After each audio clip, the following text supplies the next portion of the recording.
சிவாங்கி கிருஷ்ணகுமார், சிவாங்கி என்று பிரபலமாக அறியப்படும் இவர், தமிழ் பொழுதுபோக்கு உலகில் குறிப்பிடத்தக்க பாடகி, தொலைக்காட்சி நிகழ்ச்சி தொகுப்பாளர் மற்றும் நடிகையாவார். 2000 மே 25ஆம் தேதி கேரளத்தின் திருவனந்தபுரத்தில் பிறந்தார்.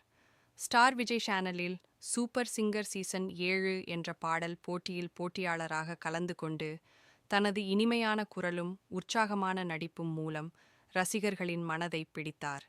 பாடகியாக வெற்றியடைந்த பின்பு அதே சேனலில் குக்கு வித் கோமாளி என்ற நகைச்சுவை சமையல் நிகழ்ச்சியின் மூலம் மேலும் பிரபலமானார். போட்டியாளர்களுடன், குறிப்பாக அஸ்வின் குமாருடன் மகிழ்ச்சியான உறவும் திரையரங்க கேமியாகவும் இவரது நகைச்சுவை தொடர்பும் பார்வையாளர்களால் பெரிதும் பாராட்டப்பட்டது. சிவாங்கியின் புகழ் மேலோங்கி அவருக்கு பலதரப்பட்ட இசை வீடியோக்கள் மற்றும் தொலைக்காட்சி வாய்ப்புகளை பெற்றுத் தந்தது. சிவாங்கி தனது நடிப்பு டெபியூ டான் 2022 என்ற தமிழ் படத்தின் மூலம் சிவகார்த்திகேயனுடன் இணைந்து அறிமுகமாகி தனது நடிப்பிற்கான பாராட்டை பெற்றார். இசை திறமை, உற்சாகமான தன்மை மற்றும் பல்துறை திறமைகளை கொண்ட நடிகையாக சிவாங்கி தொடர்ந்து தொழில்நுட்பத்தில் தனக்கென ஒரு